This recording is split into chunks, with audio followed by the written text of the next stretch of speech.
Good evening and welcome to the Monday, September 15th, Harupa Unified School District Special Board Meeting. We will begin with roll call, please. President Schmidt? Here. Trustee Mendez? Here. Trustee Chart? Here. Trustee Johnston? Here. Trustee Schaefer? Here. Thank you. And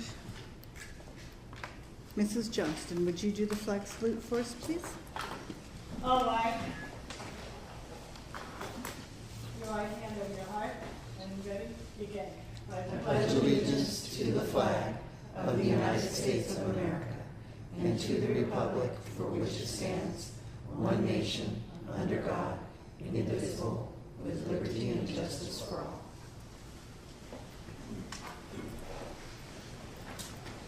Thank you. And I don't see any pink cards for public verbal comments. Okay, if you could, oh, we don't have a.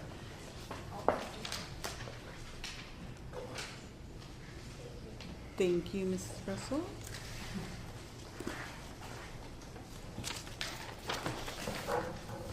Okay, Mrs. Wells.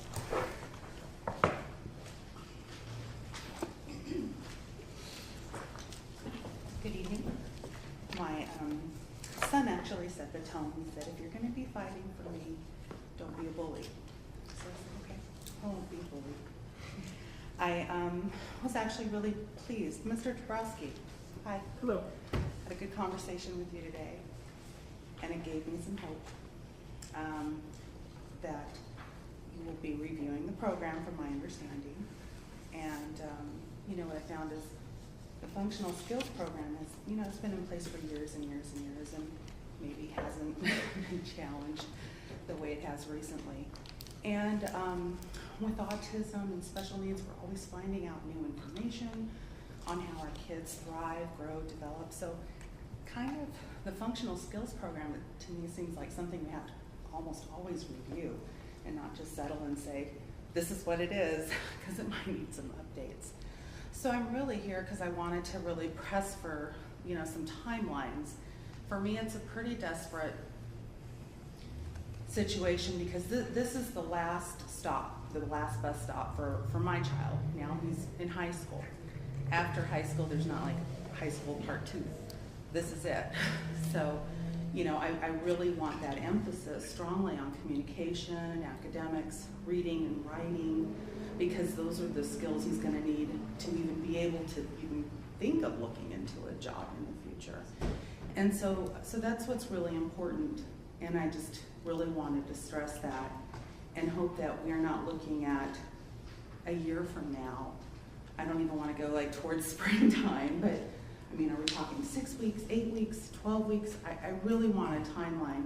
I mean, one of the things my son said to me in 6th grade was, I want to beat autism. And I didn't know, how do I do that? But what I did know is I needed a community and a school district to help me. So you have the humble me before you versus the angry digging in the trash mother. You have the humble me saying, please consider this a sense of urgency. And I don't think that what I'm asking for is thousands and thousands of dollars worth of iPads and more teachers, and these are just little systems that can be tweaked. And so that's what I'm coming here to ask for today. Thank you. Thank you. And yeah, and I want you to know that I don't think anyone up here felt that you were a bully. So please rest assured you're just a mother that has a lot of passion for her child's needs, and we all appreciate that from you. And I'm sure in the next couple of weeks we should have some sort of timeline to know, and then it'll be if Mr. Dabrowski or Mr. Duchamp, after the board's seen it, will get in contact with you and let you know. Also, I'm sure, as well as the other parents, to kind of keep them abreast of what's happening with the program. All right? Thank you. John Zimbal.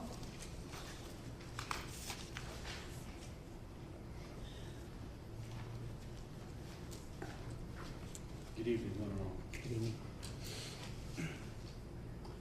Just to piggyback on Charles was commenting about.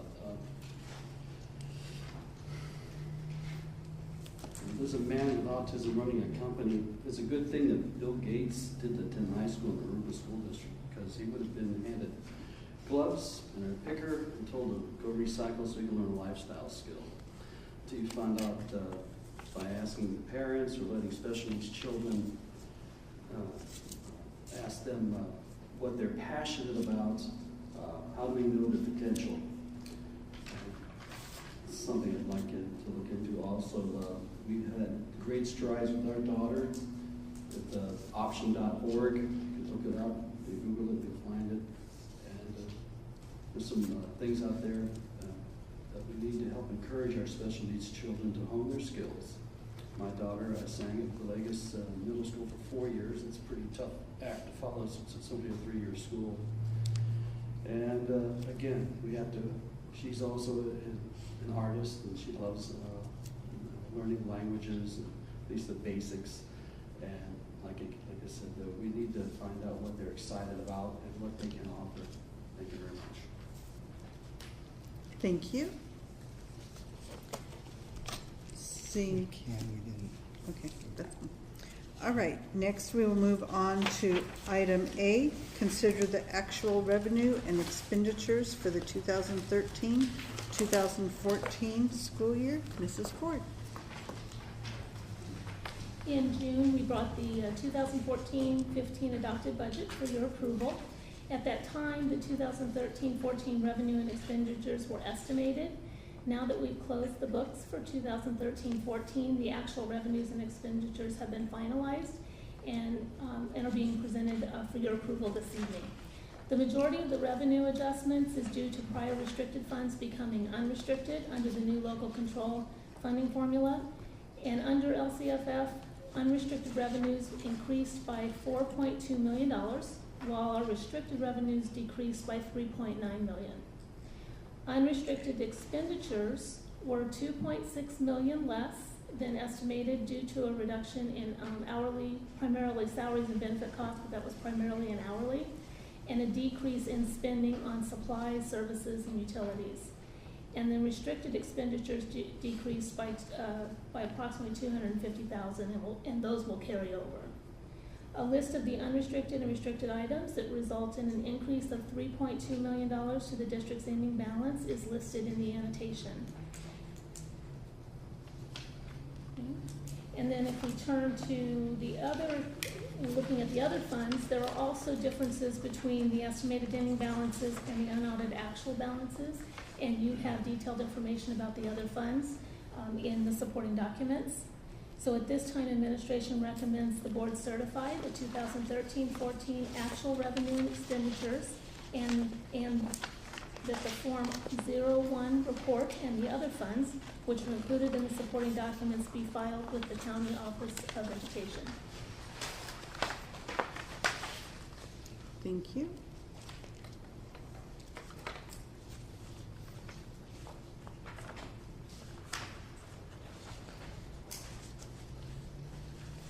Do I have a motion from any board member? I so move. Have a motion from Mrs. Chard, Second. a second by Mr. Schaefer. Any questions or comments? Seeing none, roll call vote, please. President Schmidt, Yes. Trustee Mendez, Yes. Trustee Chard, Yes. Trustee Johnston, Yes. Trustee Schaefer. Yes. Motion passes 5-0. Item 2 is to adopt resolution number 2015-17, clearing of beginning balances and adjustment account. Ms. Ford? This resolution authorizes the differences in the unrestricted, restricted, and the other funds that we just mentioned above. And this allows us to bring those funds into the 2014-15 budget. Again, now that the books are closed, we have the actual ending balance for 2013-14, which will become the beginning balance for our 2014-15 budget. And a total difference of approximately $5 million will be brought into the beginning balance. So administration is recommending that the board adopt resolution number 2015/17, clearing of beginning balances adjustment account.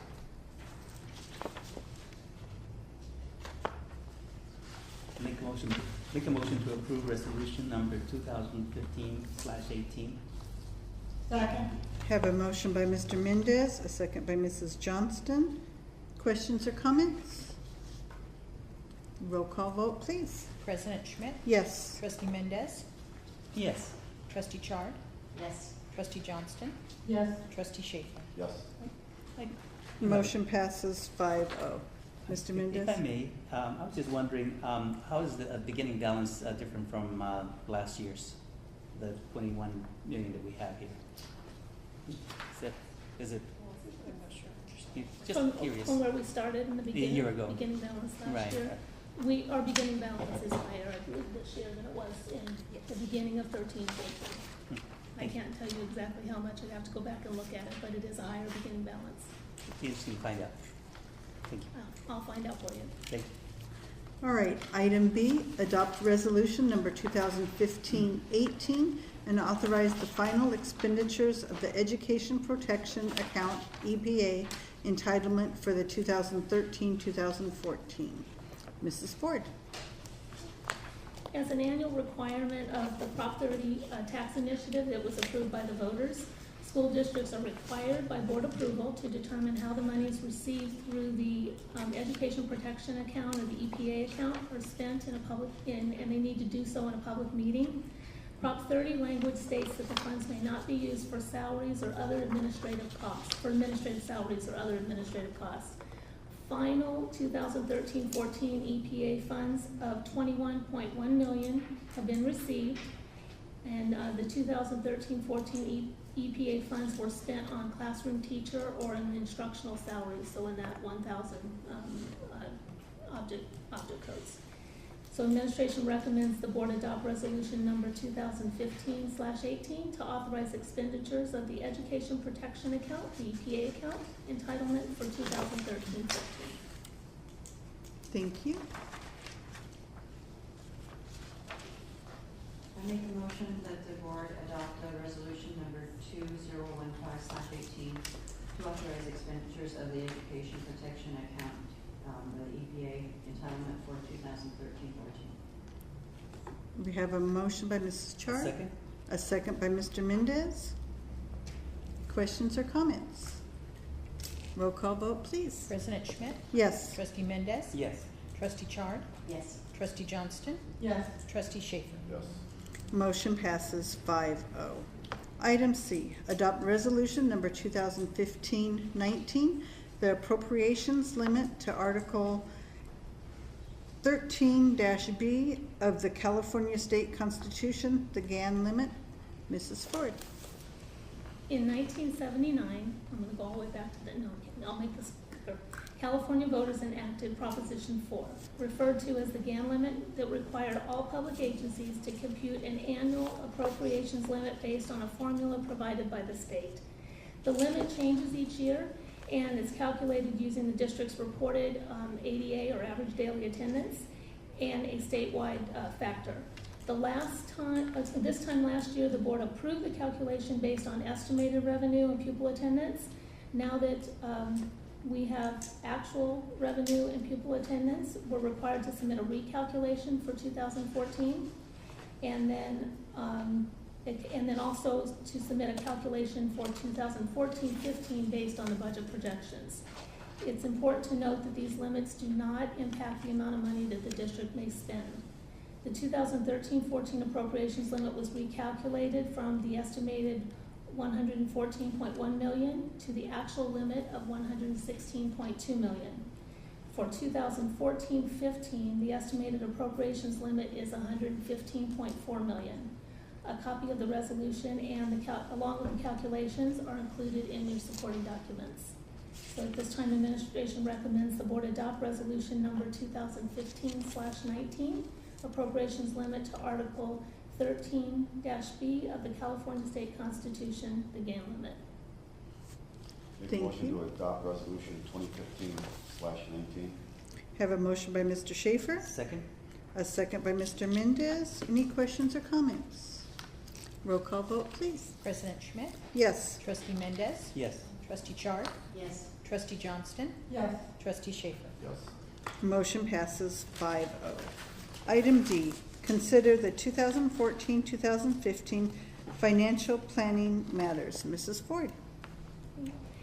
In June, the board adopted the 2014-15 budget. At that time, the state budget had not been finalized. Under the state adopted budget, there was a slight increase in the percentage of gap funding from 28.05% to 29.56%, and a decrease in the cost of living adjustment from 0.86% to 0.85%, resulting in an increase of $1 million to the unrestricted general fund. Other revisions are a downward revised CalSTARS rate to 8.88% and a reduction of $585,000 in the restricted general fund, which reflects the receipt of Prop 39, that's the energy Prop 39, over a 2-year period instead of over one. The resulting change to the multi-year projection is not deemed significant.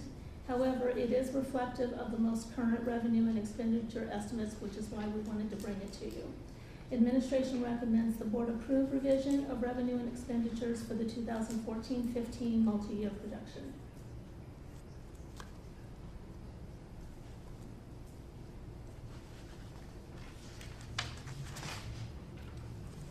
Make a motion to approve the revision of revenue and expenditures for 2014-15 multi-year projection.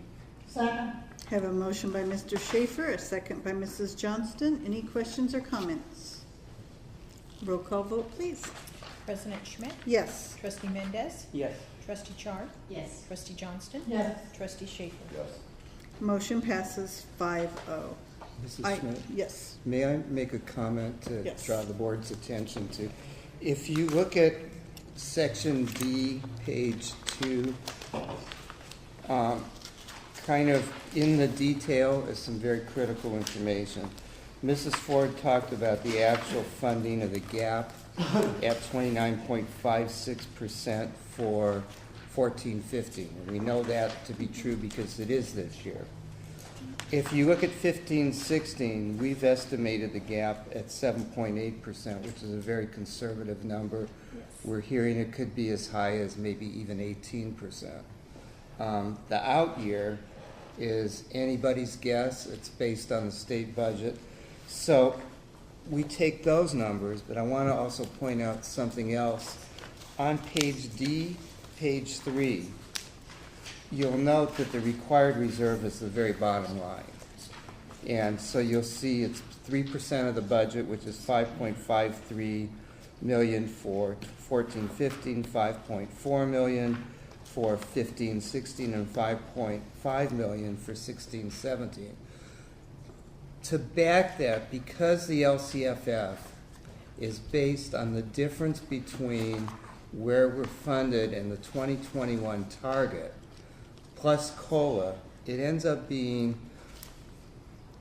I'm not sure I want to say a hard number to calculate, but a number that could be to some extent influenced by the economy of the state. So what we have done is we've put in reserve a significant portion of the LCFF reserve. And, you know, we don't always like to call attention to our reserves because they make it look sometimes like we have a lot of money, but we are very concerned that, you know, we don't know where we are economically. We could be at the beginning of a long upturn or the beginning of a short downturn or either way.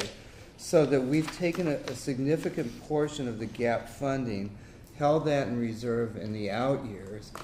The other thing that we don't know is as the LCFF becomes more regulated by the state, for example, they just adopted new regulations, we may get more direction on how that money needs to be spent, which is another reason to keep it in reserve. So the bottom line is what I'm telling the board is that we have a significant amount of money to cover essentially should the state's funding turn around. We are still funding operationally during those years the same as we are today. And as the board recalls during the recession, a lot of regulation was lifted so that we could make cuts. We were able to maintain staffing. But we are always taking a very conservative approach about future monies and a very programmatic approach about present monies. So just want to point that out.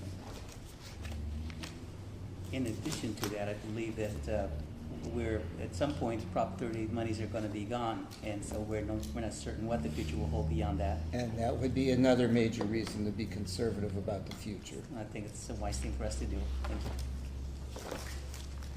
Thank you. Next is item D2, adopt resolution number 2015-20, the resolution for the expenditure of excess funds. Mrs. Ford. And if I can just take 1 second, I want Yep. to answer Mr. Memo Mendez's question about the balances, the beginning balance, and it is up by 1.1 million. Thank you.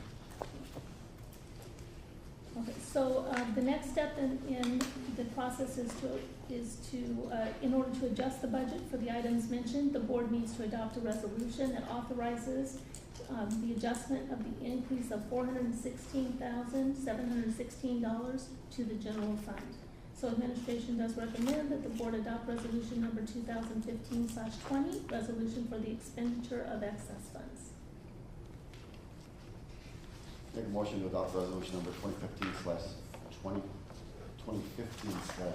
resolution for the expenditure of excess funds. A second. Have a motion by Mr. Schaefer, a second by Mrs. Chard. Any questions or comments? Roll call vote, please. President Schmidt? Yes. Trustee Mendez? Yes. Trustee Chard? Yes. Trustee Johnston? Yes. Trustee Schaefer? Yes. Motion passes 5-0. And that would end our special board meeting. So with that, I will call, unless anyone has anything to comment they want to make for this evening, Mr. Mendez? If I may, looking at the budget obviously looks a lot better than it has for many, many years. And I'm looking that as we do spend the monies that are not in the reserves, that we need to spend those funds in areas in which we would not have recurring costs. Because again, if we built in recurring costs that happen year after year, then that would lead us into a situation where at some point, if we do have a situation financially across the state where we would not have enough funds to maintain our programs, it would be very difficult if the recurring costs continue to be built in year after year. So I'm glad, hopefully most of these will be gone into programs in which they're spent within the year as opposed to fixed costs that continue year after year for the most part. I don't know if you have a response to that or whatever, just a thought. Well, there really is built into the budget, there is a combination of both. Right. So we have some ongoing costs, increases to salaries, increases to health and welfare benefits. But we also have some costs that are, one-time costs for, I don't want to say one-time, but they're not annual costs, like for technology, we won't be replacing every device every year, but we may have a replacement cycle, so we'll continue to replace devices, along the way, but we won't necessarily have the large expenditures that we've had in the last 2 years for those particular items. Okay, I know that there has to be just a balance in terms of, making sure that we don't find ourselves in costs that will be recurring costs year after year, and if things look dismal, then we wind up having to lay off people or do some other things, that we have gone through in the past, and they're very difficult. And that is one of the reasons why, as Mr. Duchan was mentioning, that we have those LCF reserves, making sure that we have those available. Okay, thank you. I might add to that, because one of my concerns, there's two types of concerns I have. One is, as you know, during the past year, after the LCFF was enacted by legislation, it became much more specific through regulation how we had to spend the money, and where the money had to be targeted in proportion to the types of kids we were serving. Secondly, part of those regulations required that we started reducing class size again. And I guess I've lived long enough to have seen us go up and down on that that's the first thing that we take money away from. It's the first thing we put money back to. So we're very concerned in watching that. I would just say ever vigilant about how the state might react to that. Because we were very fortunate. We were able not to lay teachers off, even with when the regulations on class size reduction went away. And I think that's a very important goal to keep in mind so that we don't ever have to. But we can't predict the future economically. If we could, we would all be running hedge funds, I think. Thank you. Mr. Schaefer? At the last board meeting, we were handed a bunch of documents by a member of the community. I performed my due diligence in going through this because the accusations were that there was fraud and corruption taking place at the school district. And it's mind-boggling. There's accusations concerning the president of the board, clerk of the board, superintendent. There's accusations that there's a conspiracy between the Group Unified School District and Riverside County Office of Education as to budget numbers. These documents were sent to many people throughout the state. They were sent to the governor, they were sent to the state attorney general, they were sent to assemblymen, U.S. congressmen. I mean, this is an insult to this board, this entire school district. It's an insult to this community. And being a political, this is a re-election year for me, but this has been going on for a long time. This is getting out of hand. But what really infuriated me was the gentleman that handed these out and sent them all over the state, probably even to the White House. He hosted my opponent and a U.S. congressman by the name of Takano. I was in the grocery store on Saturday, and I had someone come up to me. I didn't know they could recognize me because I had a hat on and I was painting on rehabbing one of our properties. And they said, Mr. Schaefer, I voted for you last time, but with all the fraud and corruption going on at the school district, I don't know what I should do.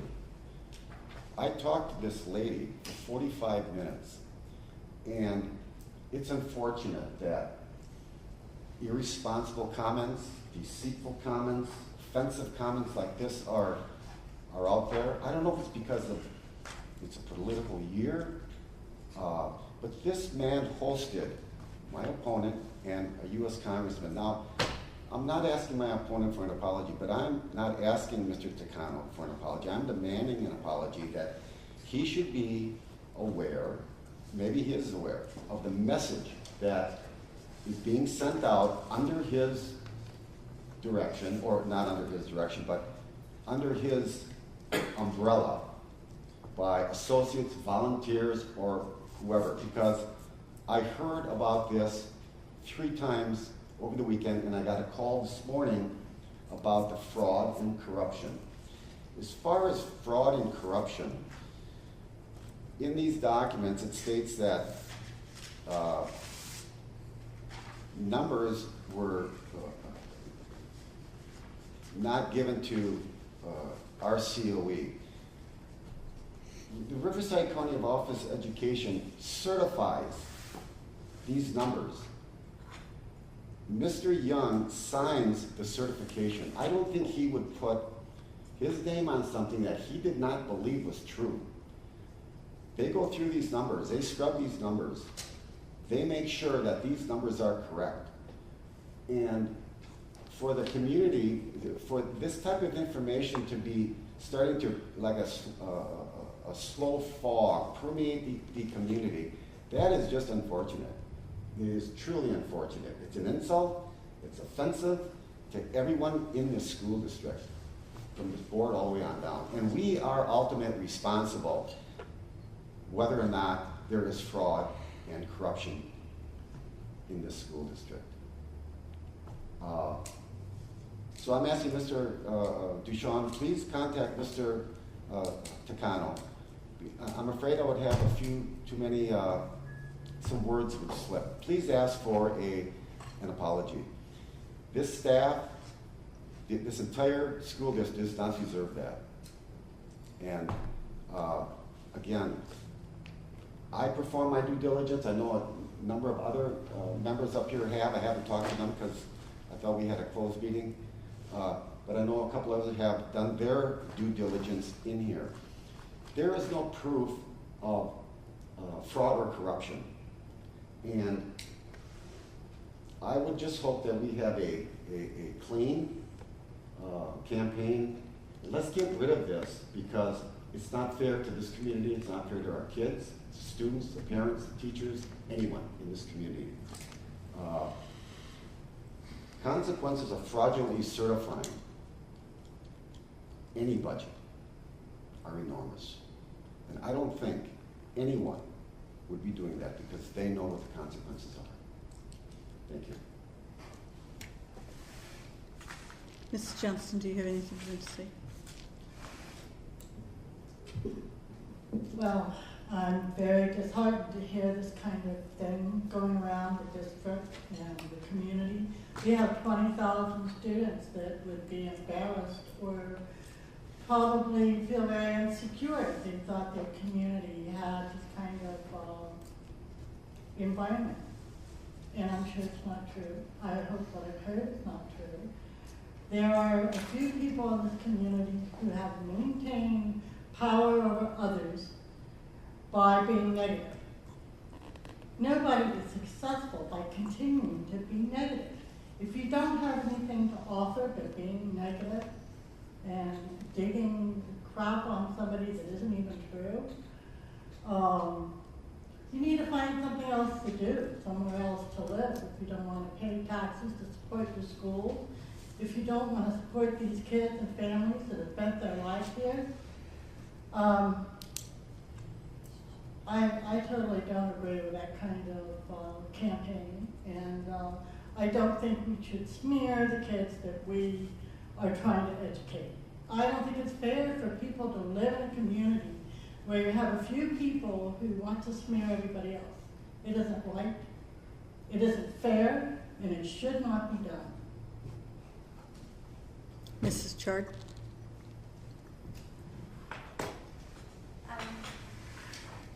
When I campaigned, so to speak, to be on the board, this is not what I was talking about when I said I wanted to bring respect back to the board. I'm really shocked to hear this, and when I saw this gentleman stand up the other night, I didn't know who he was. But I remember his first comments were about a former board member, that he wanted to make an apology to him.